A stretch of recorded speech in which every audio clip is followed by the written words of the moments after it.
welcome to the panel on LinkedIn. We're really excited to have you, and we hope that you will learn some new and exciting ways to use the platform to help you in your networking. So, like I said, I'm going to kind of start us off a little slow to get us started, but I am Dr. Kristen Willett, and you'll see on the side Dr. Megan Tucker, who's right below me, and then Dr. Hahn, who's below her. So, as I said, my name is Dr. Kristen Willett. I'm the Assistant Director of the Communication Program here at Johns Hopkins University. Dr. Hahn is the Director of the Communication Program at Johns Hopkins University. And from what we could tell from who all registered, it didn't seem like everyone were necessarily MA in Communication students. So I just wanted to give a little background, especially if this is something that is interesting to you or you're looking to use digital communication in your career moving forward, no matter what your career may be in. Keep in mind that in the AAP, and always double check this with your advisor, but most AAP programs let you take up to 2 classes in any other AAP program. And we do offer quite a few classes on digital communication. So the MA in Communication actually has 5 concentrations if you are one of our prospective students, and digital communication is one of them, along with corporate and nonprofit communication, public and media relations, political communication, health communication, and applied research and communication. Sorry about the notification. So if any of those things sound interesting to you, please feel free to reach out to myself or Dr. Hahn, and we would definitely love to talk to you more. And of course, if you have any other questions from tonight that don't get answered, we will have our contact information at the end of tonight. Additionally, I want to give a quick little introduction to Dr. Tucker. She will give an introduction to herself as well, but she has taught for us since 2015, and she teaches many of our classes, but lately she's been teaching our media relations class as well as our using social and digital media class. So that's where she started really getting into using LinkedIn and kind of found her way through it, and we thought it would be great to offer a webinar such as this. So feel free to ask any questions that you may have. You don't have to raise your hand. You can ask them, which is kind of getting to my next point, but we'll get there in a second. So Megan Tucker so that's about Megan Tucker. When it comes to the chat, Dr. Hahn and I will be keeping an eye on it throughout Dr. Tucker's presentation. So if you have any questions during the presentation, feel free to ask them. If they're not already answered throughout the presentation, they may be, or if it's more like something that we think could be covered really cohesively in the presentation, we may go ahead and bring it up during the presentation. But we will keep them at the end, and we should have about 15 to 20 minutes at the end for a question and answer session. So keep that in mind and keep those questions coming throughout, because we are excited to have you here, and we look forward to giving you information, but also helping you through this crazy digital communication and networking site. So without further ado, let me turn it over to Dr. Tucker.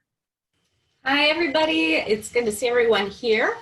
So I'll give you a little overview of what we're going to talk about first, and then a little background on me, just so you know who's talking to you and who's trying to give you any kind of advice. So my mother always said, know your audience, know who you're talking to, and know who's talking to you. So we are going to go into some of the basics of LinkedIn, as well as some of the nuances of best practices. So this is a really good webinar for people that maybe are unsure of LinkedIn, maybe have an account but haven't done too much with it yet, or they have a basic profile but they really want to start professional networking. Maybe you're on the job market right now, in which case this can be a wonderful tool for you to use while you're looking for jobs, applying for jobs, and it gives you kind of a social media presence that's only meant for professionalism, which is a nice thing for employers to check on versus, let's say, Instagram or Facebook. So I will give you a little bit of background information there, but mostly this will be sort of a list of best practices, as well as just nice ways to keep your profile updated, which is a huge thing. And for many of us, myself included, you have multiple social media platforms that you use, and that's wonderful, but also can be very overwhelming. So I'm trying to make this as nice and streamlined as possible, and hopefully you'll have a way to update this pretty frequently so that you can stay legitimate, stay up to date, and you can kind of track what's going on in your career field, whether it's communication or otherwise. And this is a good platform to do that with. So I do hope this is helpful for everyone. And with that, I will give you a little bit of background about me and what I do here. So as Dr. Willett said, I am an adjunct in the communication program at the AAP for Hopkins, but I do have a day job. I am also the BA program director and an assistant professor at George Mason University in their communication department. So within that, I have become the social media coordinator for the department at the undergraduate and graduate level, as well as working on promotions, branding, marketing, and recruitment. So much of what I do has to do with creating content that goes on social media sites such as this, but also navigating our networks and making sure we are reaching out to the appropriate networks and prospective students, current students, alumni, faculty, staff, administration, and other colleges and universities that we work with.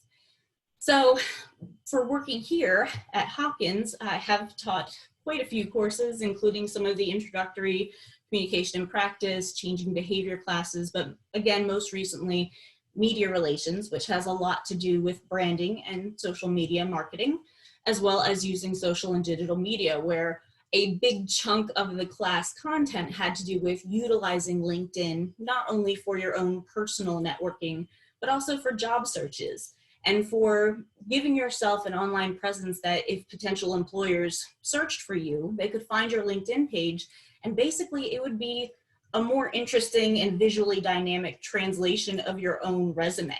So that's something I'm gonna be kind of hitting on a little bit tonight. But if you want more information on that, take the Using Social and Digital Media class. As far as my education background goes, I got my PhD in higher education with a focus in communication from George Mason University back in 2015. I got my master's in communication also from GMU in 2009. And then way back in 2007, I got my Bachelor of Arts in Communication Studies and English from Christopher Newport University down in Newport News, Virginia. So I've had a background in media relations, and a little bit in public relations, as well as interpersonal and organizational communication, which uses a lot of social media networking. So we will jump in now. LinkedIn itself, if I'm going to relate it to anything that perhaps is more familiar to any of you, it would absolutely be Facebook. So LinkedIn is really the business and professional version of Facebook, so much so that they changed the platform not too long ago, a couple years ago, to sort of mirror what Facebook looks like. And they really did that for usability purposes, but also just it's easy to navigate now. And I don't know if any of you were kind of the originals for LinkedIn. I know I started a profile right when it came out, and it was a little clunky. It was a little hard to use, and not everybody knew exactly what to utilize LinkedIn for. So for a while, it became sort of this lost social media network, sort of like Google Plus, if you remember that. That one did not take off. LinkedIn, however, made its way, because once employers figured out that they can really promote their organizations through LinkedIn, it became a good source for them, a good way for them to promote their own branding. And then as individuals, you and I, we are on there too. So instead of potential employers going onto maybe a Facebook or an Instagram page where they could get a lot of your background and history, but it's all personal stuff, not necessarily your professional life or what your skill sets are, this was a way for you to do that instead. And then most recently, they've started utilizing LinkedIn for job searches, which is fantastic. It is a wonderful and pretty easy to use platform for job hunting. So towards the end of the presentation, I'll show you how to look for jobs on LinkedIn if you haven't done so already, and a few ideas for even if you're not quite on the job market, looking at doing informational interviews through LinkedIn or coordinating with companies that in the future you'd love to work at, just to kind of get in their networking and get on their radar. So hopefully in the future, your name pops back up or your face and they already have you in their network, which would be a really nice thing.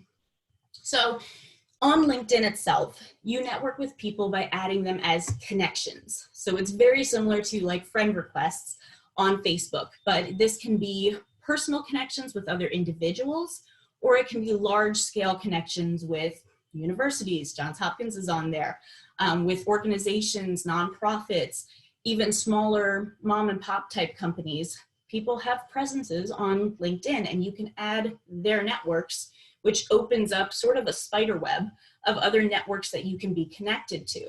So for me personally, I actually have over 1,000 connections, which sounds like a lot if you're new to LinkedIn, but truly that's really not that much. That's pretty mid-level. It doesn't take very long to do. And one of the examples that I'm going to show you is actually my teaching assistant at George Mason. She allowed me to take screenshots of her LinkedIn page. And she said something today that I thought was amazing. She started the page only 2 years ago, and she only had maybe 30 some connections. This year, she really put in a lot of effort starting last January. She had about 200 connections at the end of that month, and now she has over 1,300. And that was just from updating her page, adding content as things happened in school or with her job, posting events, articles, things that were relevant to her, to the areas that she's interested in, and to networking, connecting with other people that she works with, including my networks. And it worked out incredibly well. So I hope that you will find the same kind of interest there. So there's my face. This is my personal LinkedIn page, which I have fairly recently updated. I will actually add this webinar to LinkedIn after we're done with this too, so that will go on the page as well. But you want to start off with a professional photo, and this one was actually taken at one of my job events. So it was one that worked out nicely for a regular website for a university. So that's a good example of one that would work well for you traditionally for your LinkedIn as well. And I'll actually bounce up a page so you can see Chloe's example of her professional photo, which she did get done professionally. Now, certainly you don't have to do that. You can just have someone, a good friend, family member, take a photo of you that usually would be from the bust up. You can do a full body shot, that's not a problem. It's a little bit more difficult if you have multiple individuals in your profile picture, because it's not always easy to tell who you are specifically. I have seen people put pictures of their pets or of landscapes or places they've traveled to as the profile picture, which I don't recommend that you do, because they might think they're hiring a cat, and that's interesting, but that won't necessarily work as showing a professional view of yourself. So start out with a good photo. That's going to be the biggest thing. Don't wear sunglasses. Try not to wear a hat unless it's necessary or unless it's cultural. They want to see as much of you as possible. So if you go in for a job interview and they have had your resume, piece of paper, but also a LinkedIn page, they can associate names and faces much more frequently and quickly, which is nice. Other than that, you should also use a banner photo, which for mine is the picture of all of the individuals in my traditional department at a retreat we went to a couple of months back now. So for me, I chose to show my professional brand with the people that I work with, because I am networking a lot with them within the university that I'm at full time. You could put a landscape. I had a trip to Italy that I was a faculty lead on for a study abroad trip a couple years ago. And for a long time, I had a landscape photo from Italy that I took.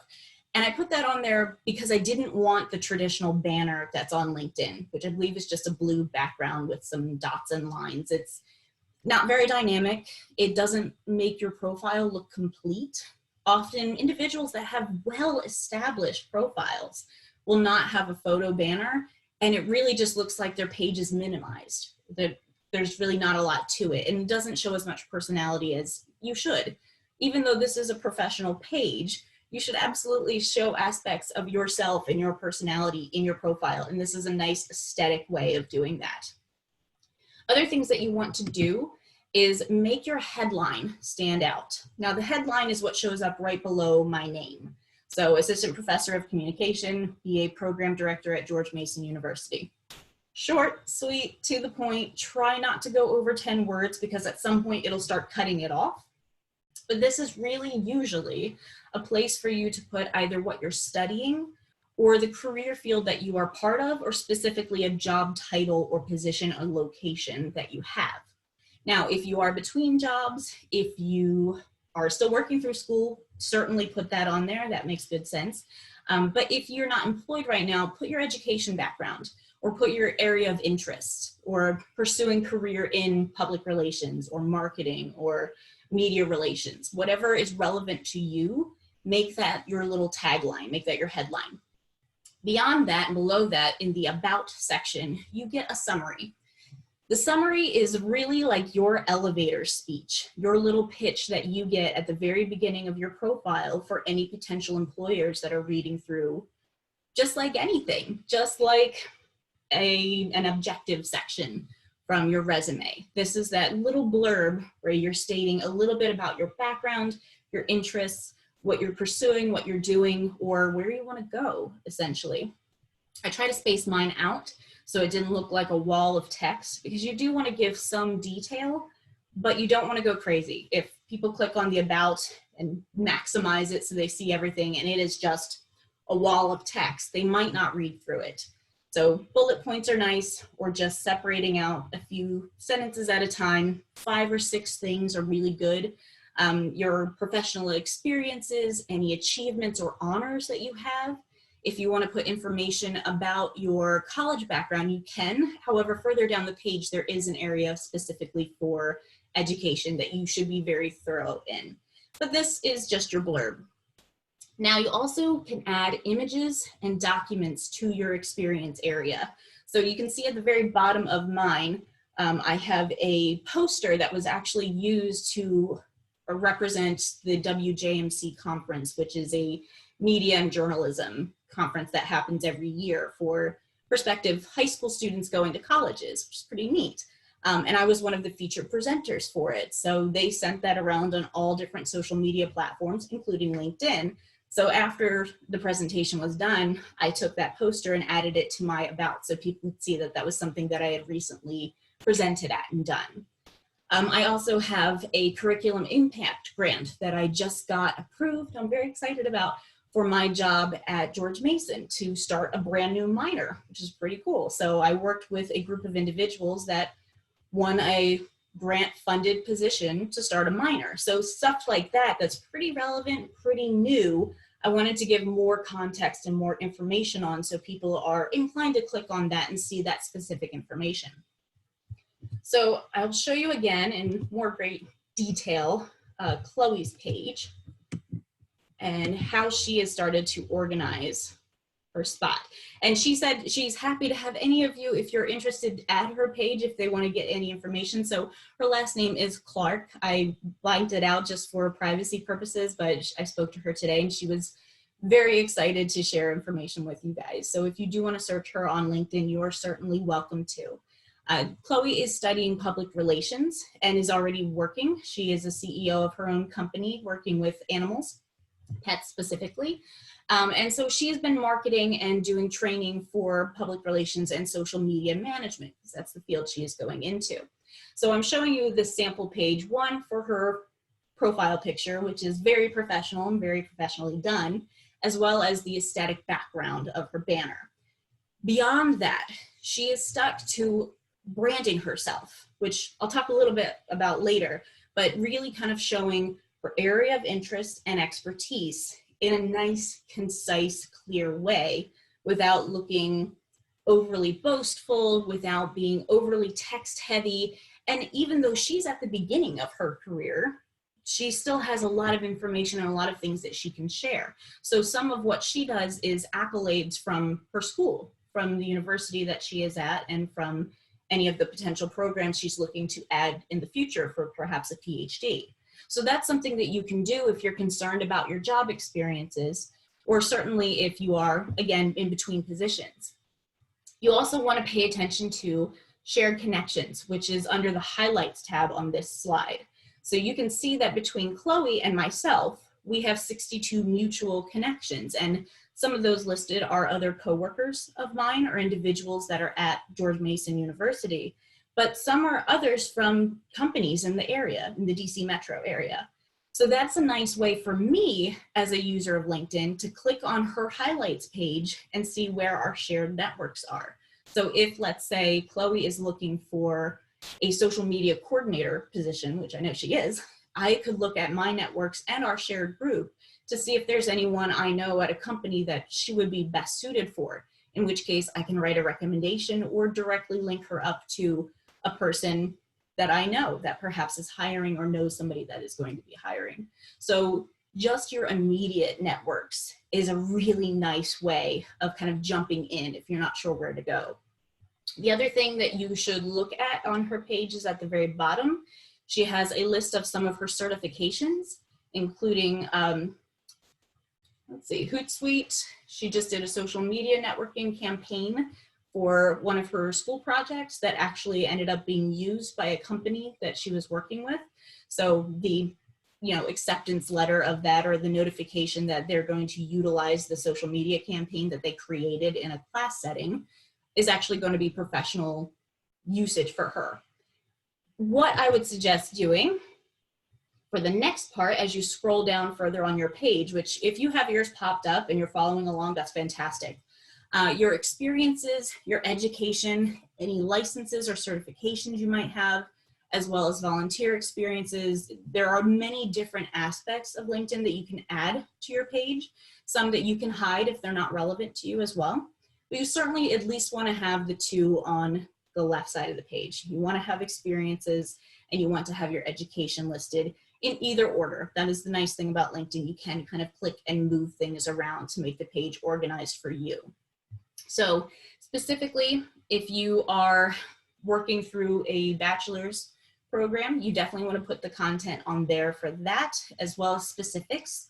So not just that you are getting a Bachelor of Arts or Science, but what you're studying. If you did a dual major, if you did a dual concentration, if you have a minor, all of that is relevant, hireable information that employers will want to know about and that networks will want to know, because as you add that, algorithms on LinkedIn will search common terms. So let's say, for example, if I were posting that I had a degree in media and a minor in theatrical arts, theater companies in the Northern Virginia area, which is close to me, perhaps would see me in their networks.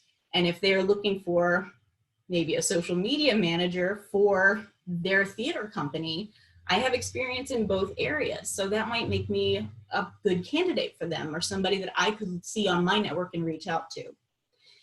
Beyond that, if you have obviously a graduate degree, you want to list that first. If you are in process of getting it right now, which many of you may be, you should just list that on there as the dates being continuous. So if you started in 2017 and you're still working through the program, obviously you just wouldn't put an end date in yet, just like you would for your resume, same thing. And then going into experiences, you want to prioritize obviously the most recent. And thankfully, unlike building your own resume from scratch, LinkedIn's pretty good about doing this for you. You start inputting dates, inputting content, and it will organize it by the most recent to the oldest. Now, the one thing that you could pay attention to and maybe want to change is if you have multiple jobs. So for me, for example, since I am an adjunct at Hopkins, but I work full-time at George Mason, I may want to prioritize my first full-time job as the top of my list, and then have Johns Hopkins underneath that. And then when I work at Northern Virginia Community College every couple of summers, have that underneath too. Even though they're all current positions, I might organize it by the amount of time I spend at each throughout the school year or throughout a regular year. So beyond that, you want to update this much like you would your resume. So after a certain point, if you've been a professional for 25 years, that's a lot of experiences to list. And at some point, some of them are no longer going to be relevant for you or useful for the sake of the website. So you should keep about 10 years of experience listed. Now, don't panic if you're like, oh, I haven't had 10 years experience. That's okay. That's fine too. There is no expectation you'd have exactly that amount. This is for individuals that are maybe switching careers or looking to enhance their LinkedIn experience and presence, but not maybe list their entire job experiences from the end of high school to now, especially if that's been a fairly long time. So you also want to keep on there any job experiences that are unique different or going to give you a different skill set. So for example, if you are working in the journalism field, but you had experience working in a nonprofit doing grant writing, it's a little bit different from the career path that obviously you've chosen to take, but that's valuable experience. That's something you want to keep on there and you want to highlight, because having experience at nonprofits are fantastic. And also knowing how to be a good writer is a great skill set, and that proves that you have that on there. So you don't have to just keep your LinkedIn tailor-made to one thing. If you have multiple experiences, certainly if you're looking to maybe switch careers or shift from one aspect of it to another, you still want to show the skill sets that you have, and that is a nice way to do that. So on the other side of the page here, we've got your licenses and certifications. So the example on here was that she just finished a HubSpot Academy certification for social media, and the length of time that it will last before she has to re-up it. Any kind of certification that you have, you can list on here. Does not have to be related to higher education, certainly does not have to be related to social media experience. That is very common on a social networking site, but any licenses or certifications you have would also be helpful. Volunteer experience may or may not be relevant for you. For many individuals, especially those that are in the earlier stages of their careers or are really experimenting with what they want to do, they might have a lot of volunteer work, which is a wonderful thing to have on here. Give as much detail as you can. When you click on the volunteer experience, you can actually list more information about the job requirement, where it was, what you did, and really just what you got out of the experience. So that can be helpful information for you. And then as you reach towards the bottom of the page, there are skills and endorsements. And I'm going to talk to you about endorsements and recommendations quite a bit. What this is really giving an opportunity for your networks to help you out and for you to help them too. So really it's a reciprocal relationship. But basically, you can write recommendations to an individual that you have worked with in the past, or that let's say you are going to school with and you've done project work with them. If they were wonderful to work with, only if they were good to work with, you want to probably give them a recommendation. If, let's say, for some of your coursework, if you're currently enrolled in a school, maybe you worked together on a project that you had to do presentations for. So you were privy to them using public speaking skills. And if they were very well spoken, if they were well prepared, if they knew what they were doing and really you were in awe of what they did, you can write a recommendation about how well their public speaking skills are, which is a huge sell for a lot of different companies. They want people that can communicate verbally and non-verbally. And certainly that's why we end up taking a lot of the public speaking classes, to get that experience. So if you've seen a person do this, write the recommendation for them. You can also request recommendations, which is a little lesser known. People always think that they should go to someone else's LinkedIn page and write just a rec for them, but you can exchange them too. And certainly if you've worked together in some sort of networking situation or a job situation, you know, tell the person, I'm going to write you a recommendation on LinkedIn. Do you mind writing one back? And just as long as it's a skill set or some experience that you've actually had together that they can speak on, that is a wonderful thing to add to your profile, because that does show up and it will show who has given you recommendations. So if, let's say, you've been doing some fantastic work on a big project for your job and your boss writes a recommendation for you, that looks really good. That looks wonderful. Even if you're not on the job market, that makes you look like a solid professional and a good person to work with, which is of course the goal. That is a nice thing to have.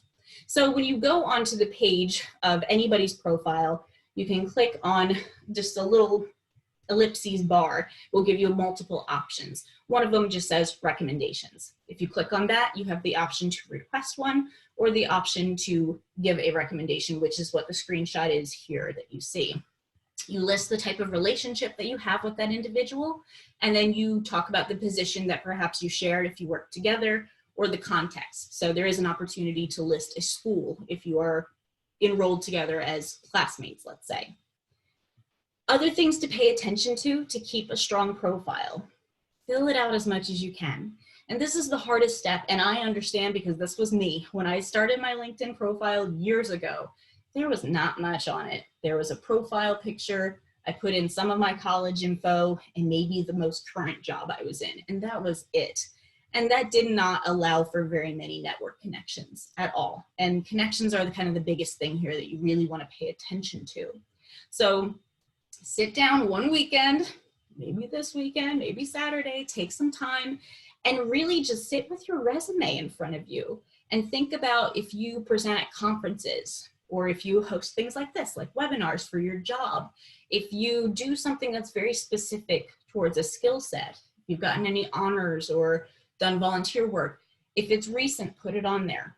Pay attention to that and write it down for your profile. But the fastest way to do this, and the way I did this when I actually sat down to fill out my profile, was I had my curriculum vitae, my resume, in front of me and just kept inputting over and over again.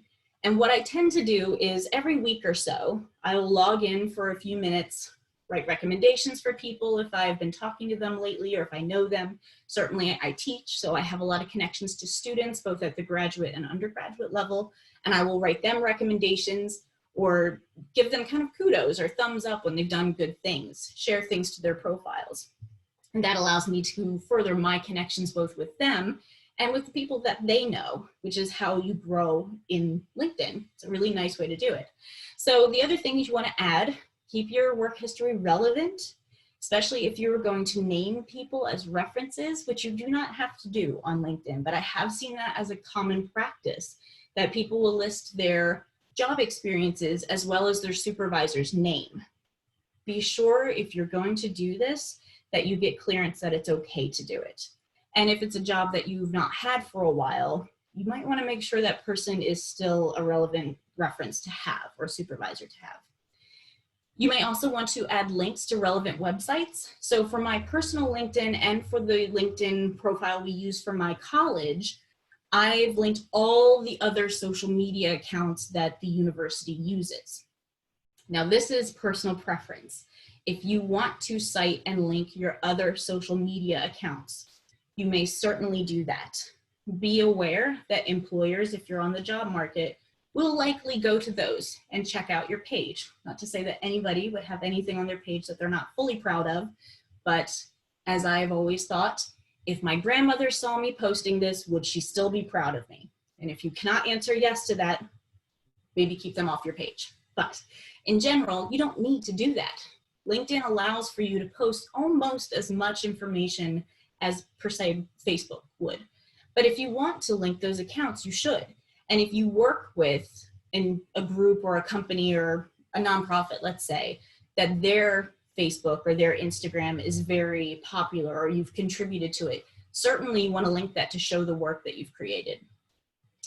And then one thing you can do is sort of like the newsfeed on Facebook is just share status updates about the industry. So this can be you sharing things that you've been part of, but it also can just be sharing news stories and links to videos or to higher education posts, something that's relevant to the university that you're at or a school that you are interested in. If the program that you want to be part of is hosting an event, you can share that event through your networks. And that's a nice way for you to find new people on there. So what all this leads to is, what do I want to show of myself on LinkedIn? How do I want to set myself apart from anybody else that has a profile? Because now we can think of this as another step in looking for jobs and starting our careers. And you don't want to be lost in the crowd, certainly. You want to find areas that are going to be really relevant for you personally. And what this all leads to is called branding. Branding or personal marketing, you could say. This is your way to define who you are, what you want the professional world that you're searching for to see of you and to think of you.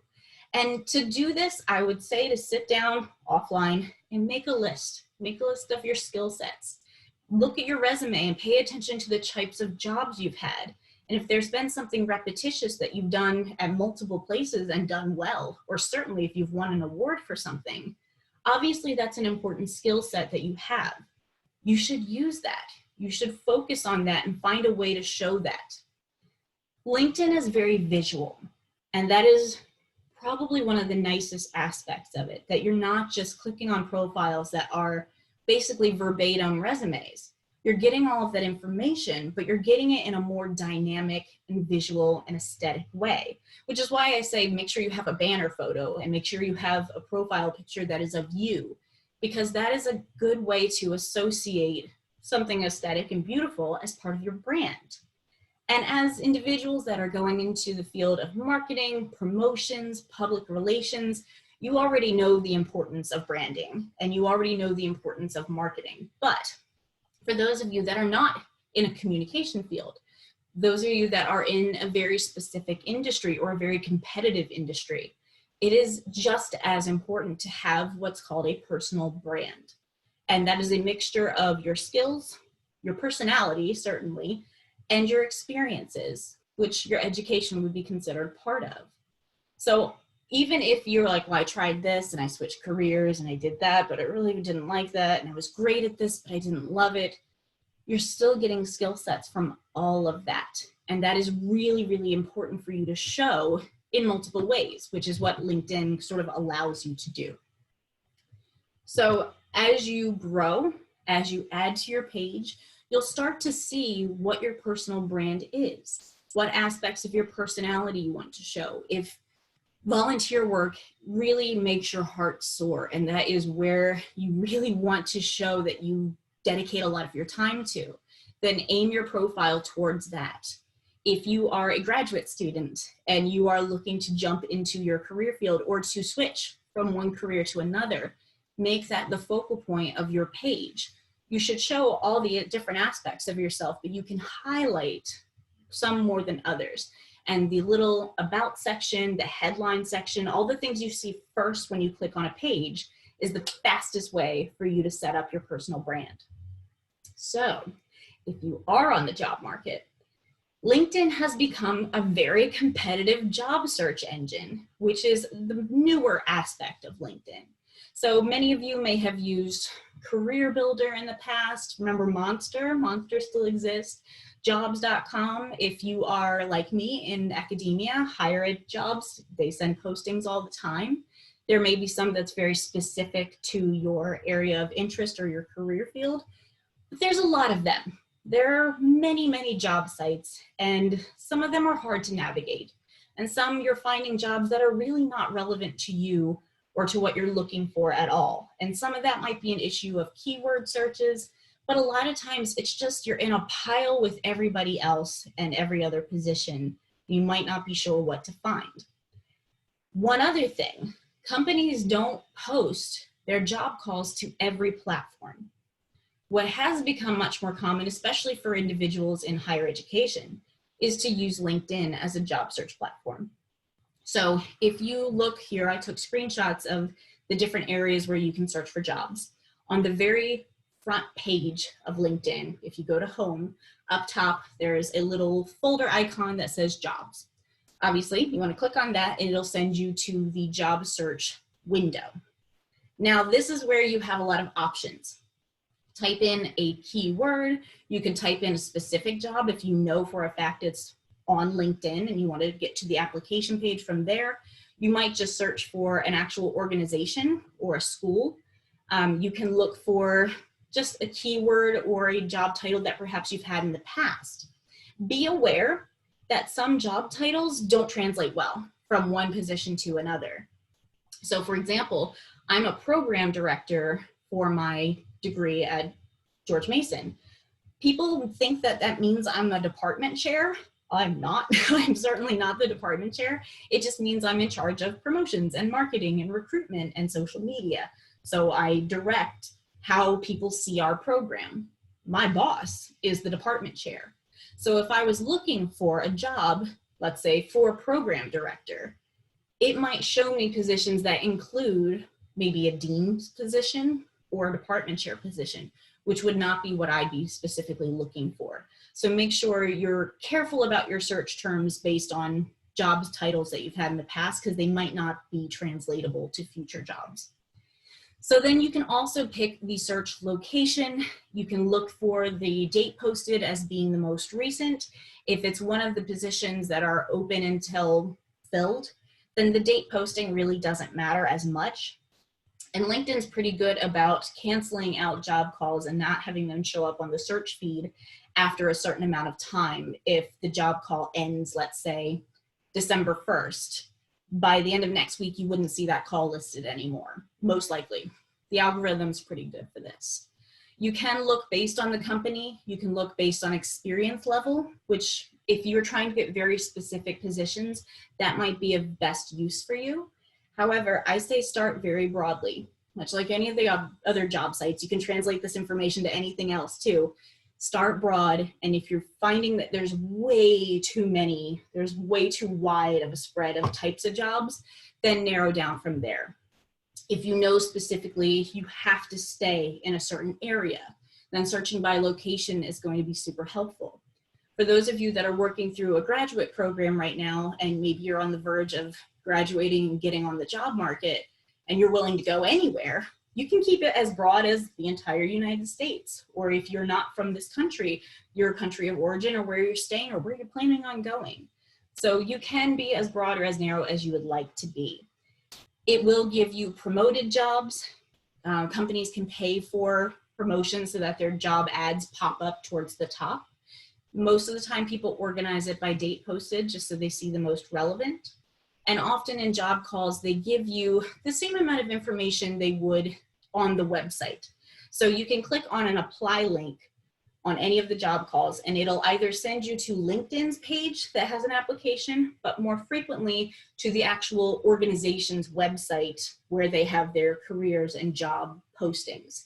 So if, let's say, you are working in higher education and you want a job at Johns Hopkins University, if you find any of the positions that the school is hiring for, when you click on it, it'll give you a list of what's in the job call, the minimum preferred requirements, all that good stuff. Sometimes they put salary information on there, or LinkedIn will estimate about what you would make the median salary for that position, and then a button at the bottom for apply.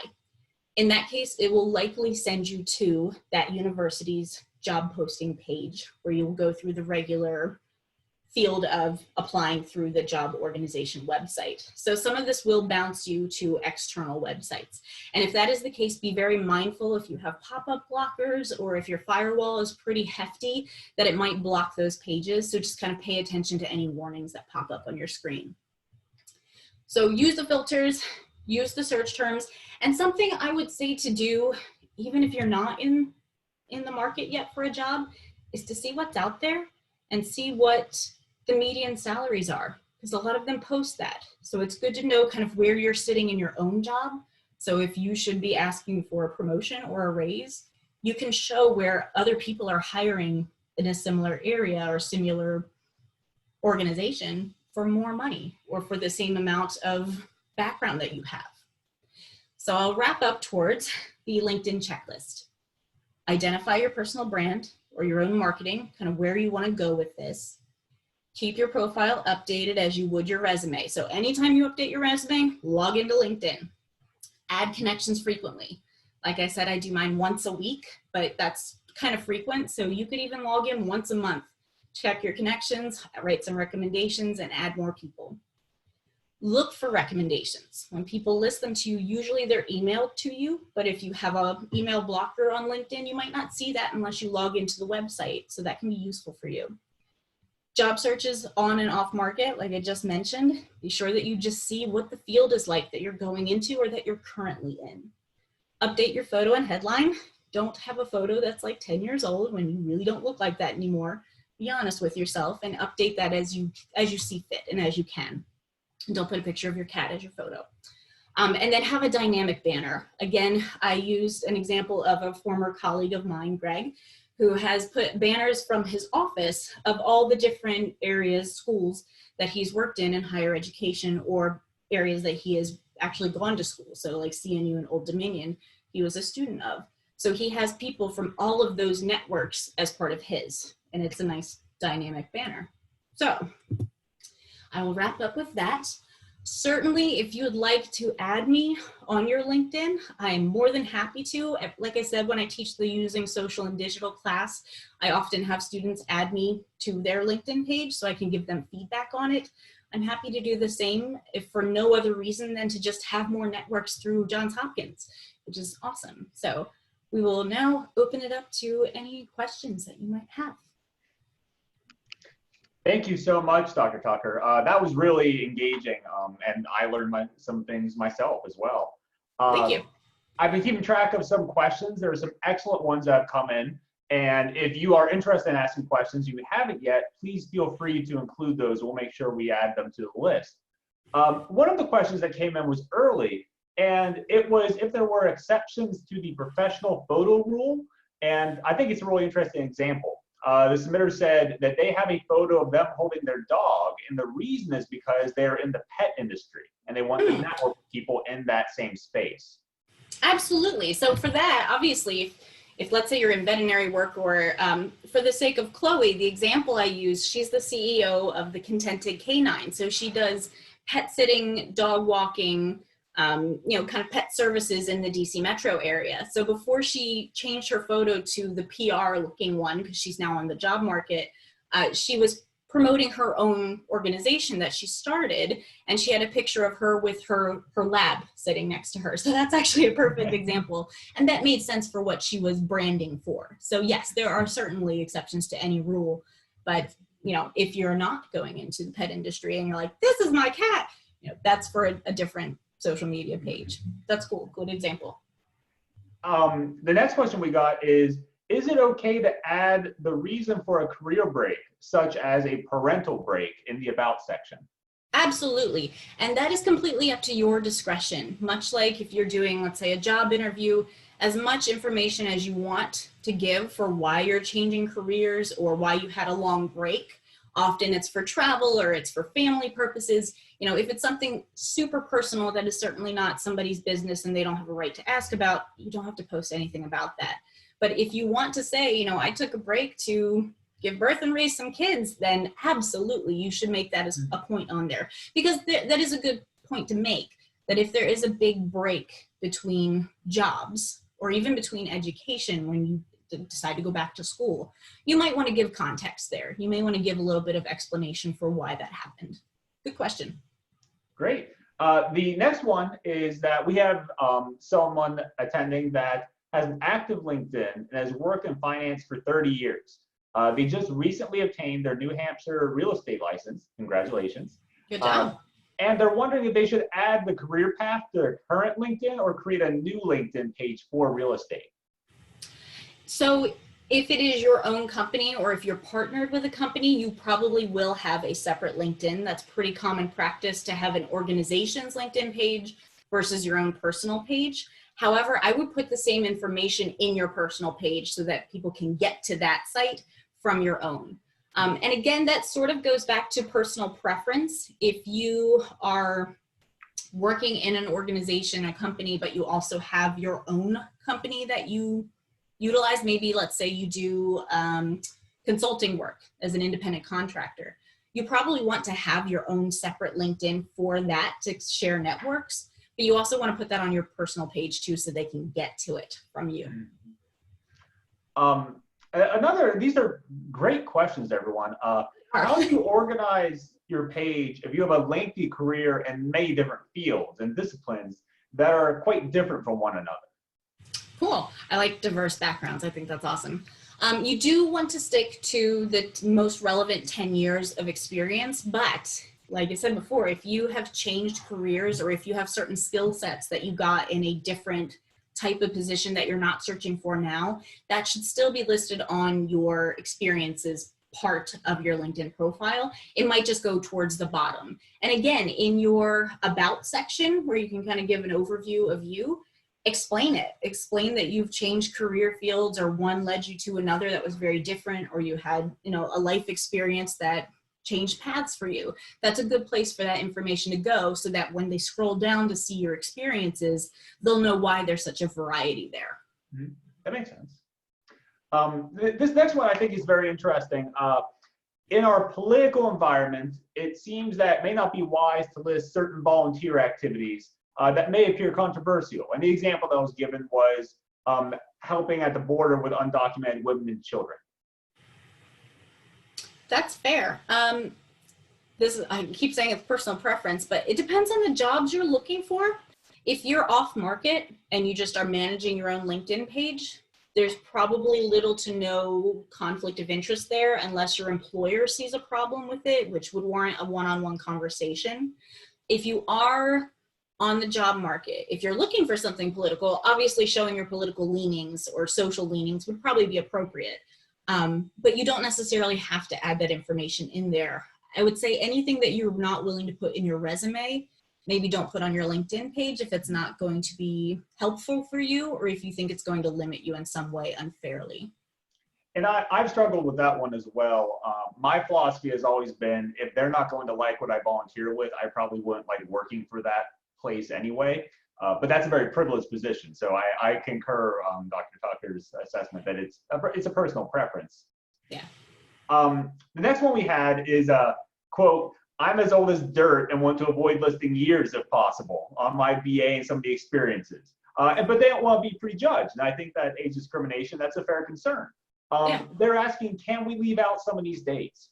Yes, absolutely. So I can speak to this on the opposite end, actually. When I started teaching, I was very young. I went through school almost directly. So when I was a graduate student, I started teaching college students at the age of 22, which they didn't believe that I was a teacher, which was fair. You know, I was only a couple of years older than them. So a lot of times for events on campus, or if they were promoting me to do something like this, like a webinar, I would not put my graduation dates listed on there because they were so recent to when I was in school. And, you know, for me, I thought that was going to cause a power dynamic that was a reverse, that they wouldn't respect me because I was so young, or they would feel that my qualifications weren't valid because I had not been in the workforce as long. So the same can be true for you. If you're like, I've been out here for a while, I got my degrees a long time ago, you don't have to list the dates on there. That is a more recent practice, certainly for resumes, or especially for something like this, like a social media site. If, let's say, you earned a bachelor's degree in 1986, but then you got a career, maybe started a family, whatever your life experience was, and later you're like, you know what, I want to go get a master's, and you got a master's in 2015. You might want to just list that your master's is from 2015 and not list the date for your BA, because it becomes, I don't want to say a less relevant degree, because that's certainly not true, but it's not the top degree that they're looking at for you. That makes sense. Do what you're comfortable with, honestly. How do we list freelance work that we've done for different companies on short-term projects? So you would probably still list this in the experiences, and you would put either seasonal, or if it was short-term for, let's say, a grant-funded position, so it's only meant to last 6 months, you would put that in the description of it so they know that you were there for 6 months, but you weren't fired or something didn't happen. That was just the term of that freelance position.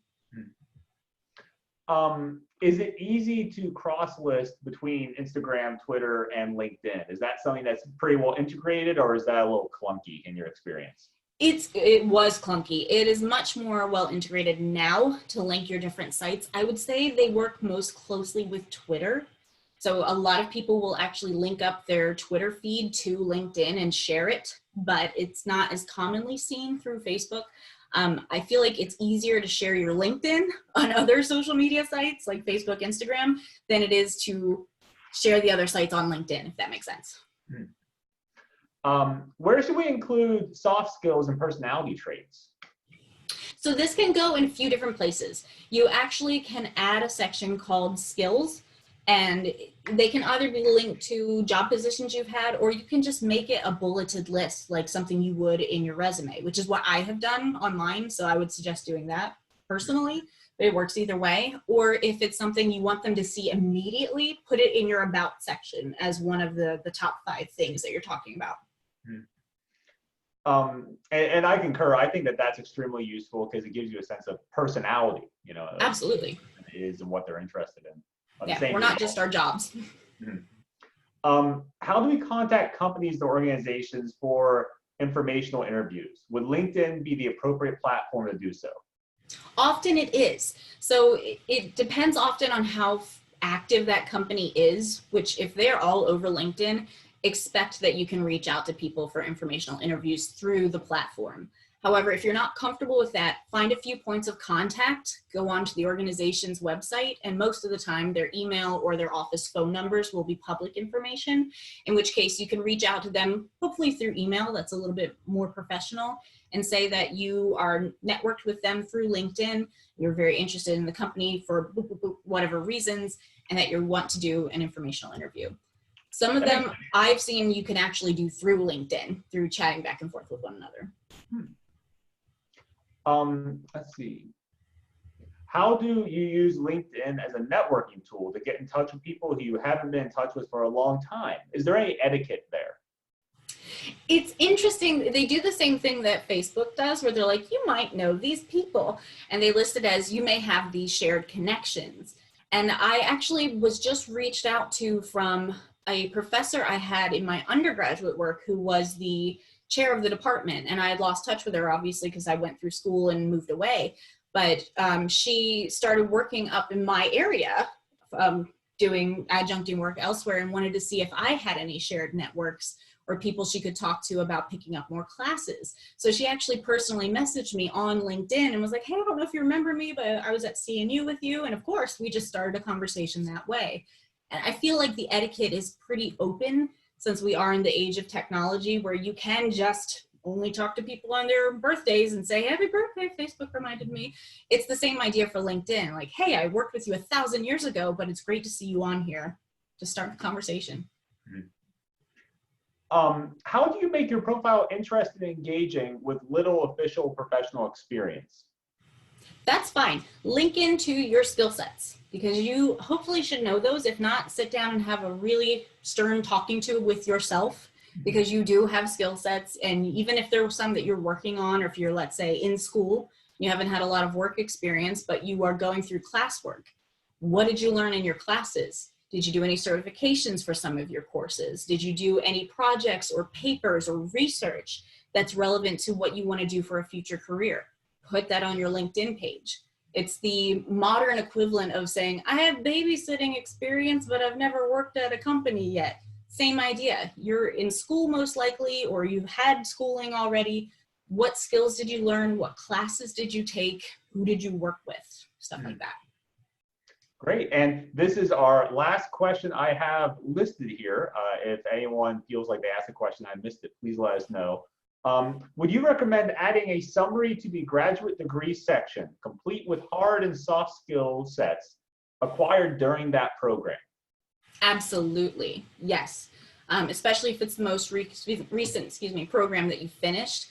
Absolutely list that. And especially going back to the thing I just answered, if there are things that you did in school through coursework, if you did volunteer work through your courses, or, a lot of my students have to do full-blown research projects, qualitative or quantitative, that are publishable work, that should all be listed on there too, because that is very valuable at showing different skills that you have. So yes, very much so. Great. And we have a couple that are coming at the last minute. I want to thank, I'll do it again, but I want to thank Dr. Tucker for answering all of these. This is extremely informative. Tessa asks, I'm starting a new position next year. Congratulations. Congratulations. But their onboarding is quite lengthy and takes several months. How can I explain that time without a full-time job? I have part-time employment right now. Okay, so obviously you want to list the part-time employment, but with the new position, obviously you're still onboarding, you're still in a start date for them. So if you start January 1st, let's say, that's what you would probably put on LinkedIn. And if you want to make a caveat that you're in training, you can put that on there. You can be as specific as you'd like in the section that you can give a summary of the job title, position, responsibilities. You can say that you're currently in onboarding for whatever company, and then have your part-time experience listed below that too. Great. And we have our final question. Susanna asks, my educational background is in communication, and I'm currently in the MA and Comm program, but I don't currently work in that field. I'm trying to get back into communication field, and wanted any suggestions for how to find communication connections. Awesome. So we are a good resource for that, actually. So your communication faculty members you've had in the MA program, any comm classes that you took, let's say in an undergraduate program that you've used, if you've ever worked with individuals fellow classmates specifically that are in the comm field, which many of our MA students are, then link to them. They're probably on LinkedIn. Many students, a lot of mine are certainly, and you're gonna find them through your networks actually. You can search student names if there are people, let's say you did a project with in the MA program, you can find their networks through them. So you can click on them and see everybody they're connected to. And that's the easiest way to do it. It seems a little awkward at first that you're clicking on someone's page and then clicking on basically their friends and like adding all of them, but that's how you do it. LinkedIn's great because you can just kind of have a wide spread of all these different connections, even to people that you're not personally connected to, but you're within the same field or you're going into their field or interested in their job title and kind of what they do. You can add them. That's the expectation. I have so many people on my connections list that I have never met before in my life, but they're all in higher education or in communication, or they want to do work in social media. So they found me through either my students or through my colleagues, and that's fine. That's the way to do it. In your experience, do you think that there's a strong benefit in the Premier service, or are you predominantly using the free service, Dr. Tucker? I use the free service, and part of that is because I'm cheap, but I'm the same in way. general, I use the free one as well. I'm just, it's free. You can get so much out of it. I know people that use the Premier service. I have not used it myself. I don't think it's necessary much of the time unless you have to do all of your networking through LinkedIn. Then perhaps it's a better choice. Or if you are actively in the job market and you're like, time's running out, I need to find a job now, maybe pay for a short amount of time to use it. But I don't really see too much of a need for that necessarily for most people. Great. Thank you so much. A lot of people went into facilitating this webinar. I want to thank Dr. Kristen Willett, the Assistant Program Director, for facilitating and setting these things up and sending emails out. I want to thank Tasha Overpeck, who is our excellent events coordinator. And most importantly, I want to thank Dr. Megan Tucker, who, as we said, teaches in our program, does a fantastic job, and facilitated and led this wonderful webinar. Keep in mind, if you have any questions, we are all very easy to find. We are all very eager to help you.